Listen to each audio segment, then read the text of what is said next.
Hi everyone, thanks for joining the webinar today. My name is Patrick Fingler. I work at Latitude Geographics, who are the developers of a WebGIS configuration framework called Geocortex Essentials.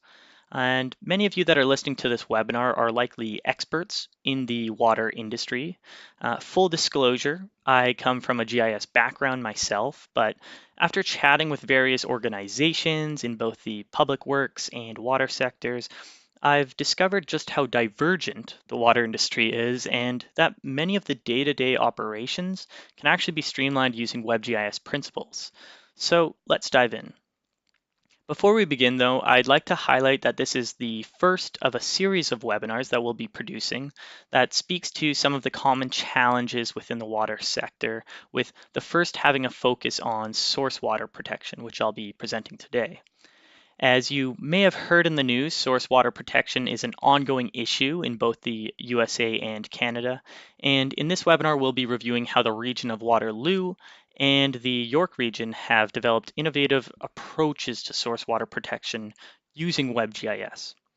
And throughout this webinar, I'll be providing live demonstrations and then also transition into how you can rapidly configure your own WebGIS applications to meet your specific water requirements. And lastly, our next webinar within the series will focus on how you can efficiently manage and inspect your assets using WebGIS, and that'll be coming out on August 30th, so end of the month.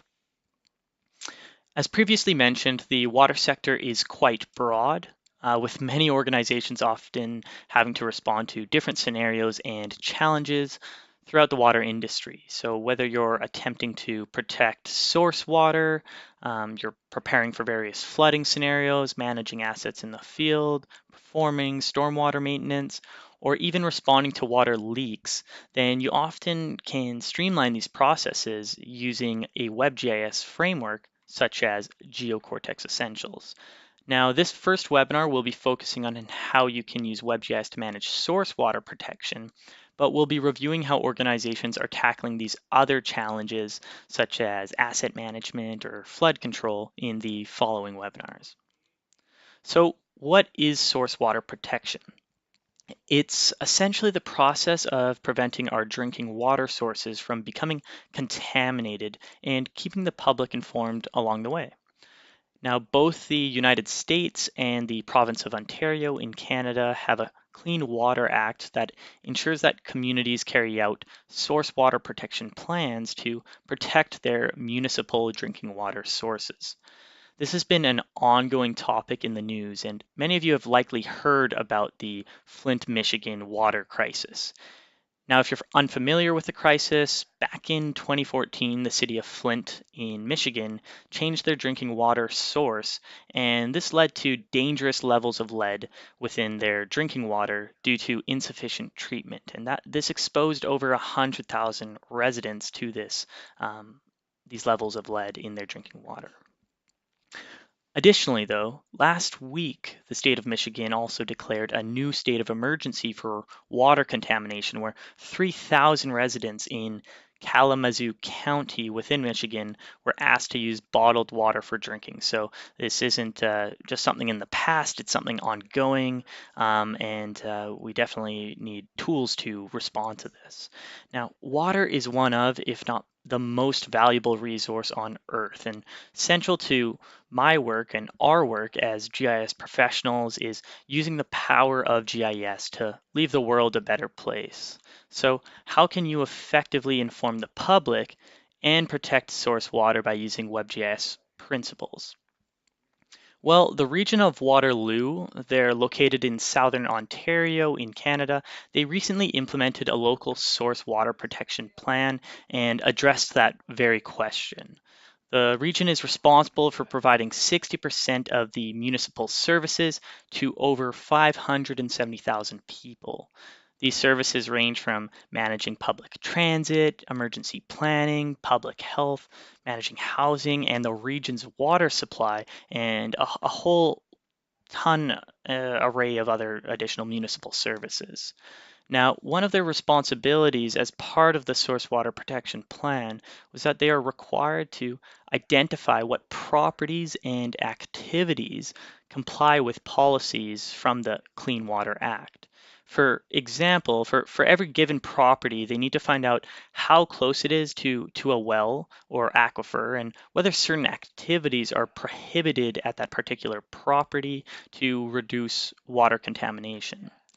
As a result, they were looking for a WebGIS solution that is user-friendly for both the public and internal staff, was flexible enough to implement changing business processes that they might have, allows you or the public to find out if the source water protection plan does actually apply to your property if you're planning on developing anything on it, and also allows you to generate a notice of source protection plan compliance report, which allows you to generate like a building permit to see if you have you're allowed to build certain things based on the water source protection plan on that particular property. So the solution, the Region of Waterloo, they developed a WebGIS solution based on Geocortex Essentials called the Threats Policy System and Policy System, called otherwise known as TAPS. And this really enabled them to comply with the Clean Water Act.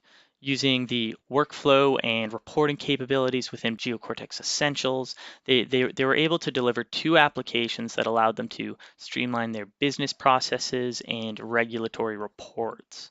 The TAPS public application, which I'm going to be showing you in a few minutes, allows users to view how the source protection plan impacts the activities occurring on their property, and also enables them to generate a notice of source protection plan compliance report if they need to generate like a building permit or something like that on that particular property.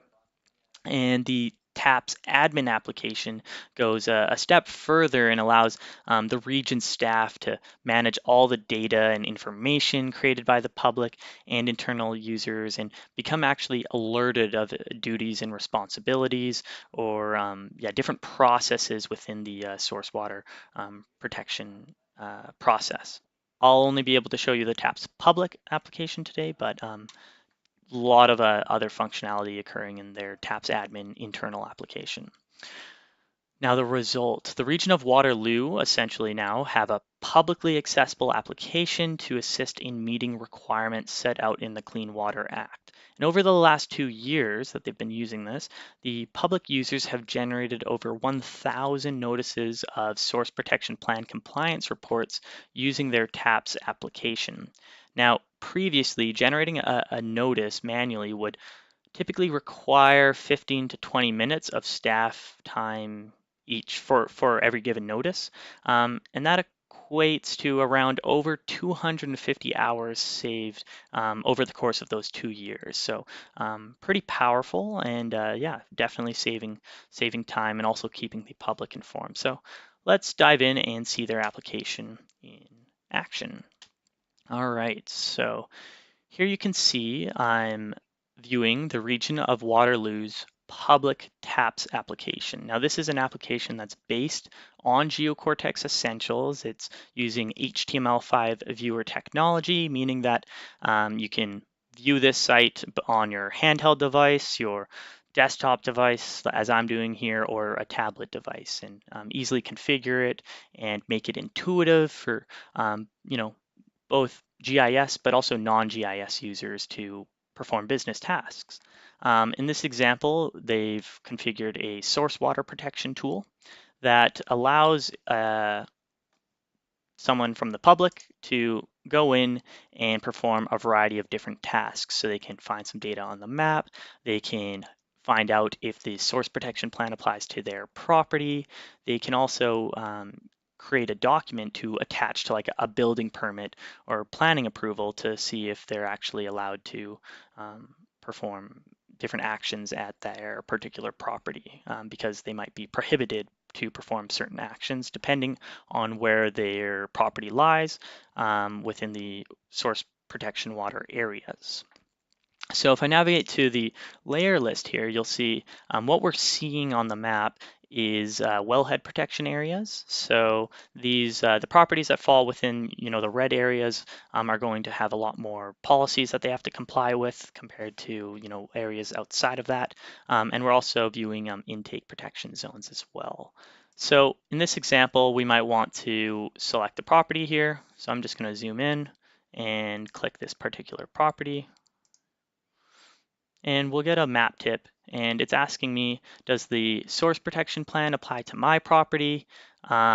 Do I want to get a document to attach to it? So there's a number of ways I can get at this information. One is just by selecting this parcel and performing this task. So in this example, I want to know if the source protection plan applies to my property. So what this is doing is it's using our workflow technology that comes with Geocortex Essentials, and this allows you to kind of build a custom interaction that an end user can use to perform a particular business task. In this example, we're presenting the user with a form, asking them, I'm just going to close this, asking them, does this property contain and will continue to contain one single urban house? So if I clicked yes, then that says great. This is your source protection property report. If I clicked no, it would then take me on to present me with a new form, asking me to fill out a form kind of describing my property in detail. In this example, we presented a report. If I open this report, we're now getting a source protection plan property report, and I can see what specific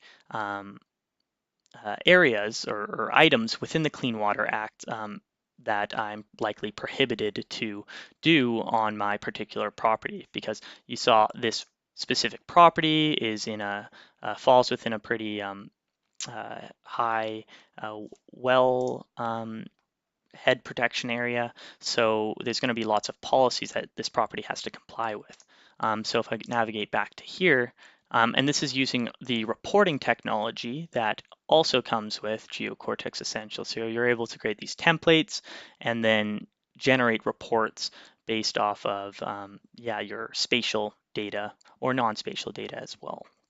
So in this example, what the Region of Waterloo have done is they've actually taken the logic for all of the different policies within the Clean Water Act, and they've used our workflow and reporting technology and combined the two to dynamically generate a report for each of these properties that you select to identify, for this particular property, what activities are you not allowed to do? So here I can get a nice summary, and on this particular property, you can see there's lots of items that are likely prohibited or might require, specific measures. So if I was to, for example, select a different property, so maybe I'm interested in this particular property here, and if I run this report,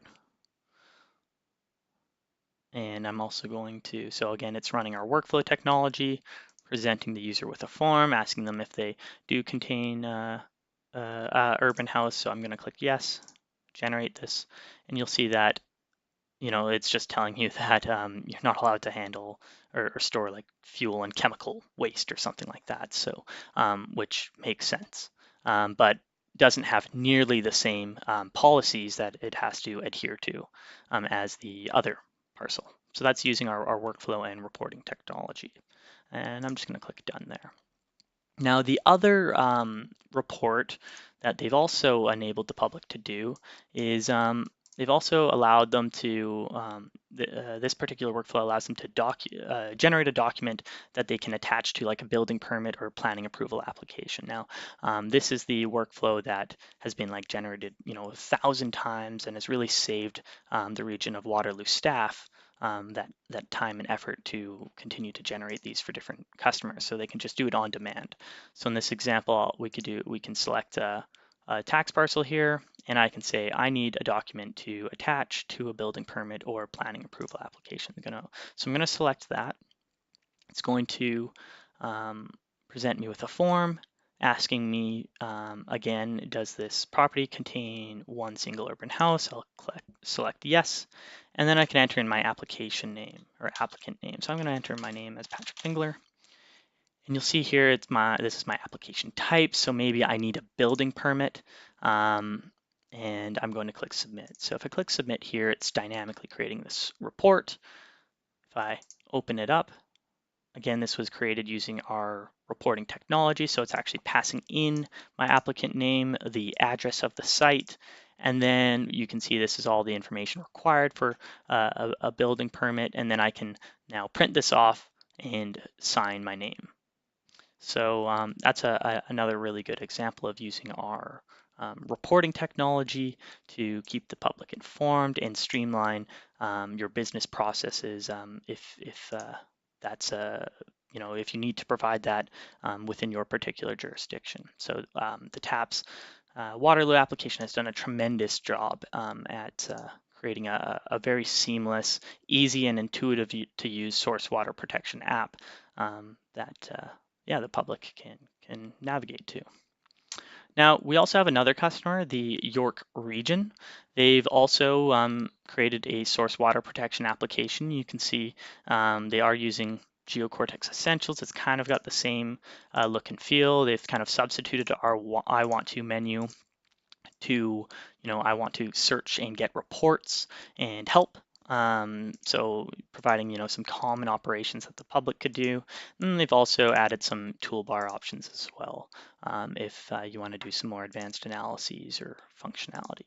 Now, they haven't really done as much as the region of Waterloo, but they do have a workflow here that allows me to select the parcel on the map and then identify, what wellhead protection areas or vulnerable areas fall within my particular parcel. So if I select my parcel here, again, this is using our reporting technology, and you'll see there you're able to display map images as well as attribute information within these reports that you create. So in this example, we're generating this report on this particular tax parcel. Just give it a little bit of time to run. And we've selected it here. Zooming to that particular parcel, and then it's going to generate a report that I can then open up. And you'll see it's a completely different report. They're essentially just presenting you, with the area that it's located in, the roll number, the watershed, so where you're getting your water, if it's in an area of high aquifer vulnerability, so no, it's not, but it is in an area with pretty high wellhead protection area. So there are going to be some policies on this particular property that it's going to have to adhere to if it is doing any type of development or projects. So just an example of a little bit of a different, maybe more simplified source water protection report, but both are fantastic examples at presenting, the public with the information that they can use without having to, call up your region staff. So preserving your region's time and also presenting the public with powerful, useful information that they can use to go about their day-to-day operations as well. So I'm now going to navigate back into the slide deck, and you might be wondering, how can I or you replicate these processes on your own? So Geocortex Essentials was the application that I kind of showed there.